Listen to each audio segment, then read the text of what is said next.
మా అమ్మ ఒక్కసారి బెబ్బర్ వడలు చేసుకొని తినండి. పైన క్రిస్పీగా లోపల సాఫ్ట్గా టేస్ట్ అయితే సూపర్గా ఉంటుంది. నాకు ఈ వీడియోకి వాయిస్ ఓవర్ ఇస్తుంటే ఇంకా ఊరిలు వస్తున్నాయి, అంత టేస్టీగా ఉండే.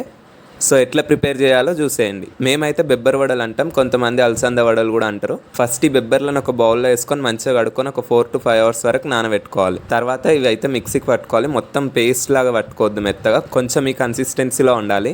మిక్సీ పట్టుకునేటప్పుడు ఇందులోకి ఒక 4-5 పచ్చిమిరపకాయలు వేసుకొని మిక్సీ పట్టుకోవాలి. ఇంకా మిక్సీ పట్టుకున్న తర్వాత ఇందులోకి కరివేపాకు, కొత్తిమీర, ఆనియన్స్, కారం, ఉప్పు, పసుపు, బియ్యం పిండి, నువ్వులు కూడా వేసుకొని వాటర్ వేసుకోకుండా ఇలా కలుపుకోవాలి. ఇది కొంచెం వాటర్ లెక్క అనిపిస్తే ఇంకొంచెం పిండి వేసుకొని గట్టిగా అయితే కలుపుకోండి, అట్లా అయితేనే వడలు మంచిగా వస్తాయి.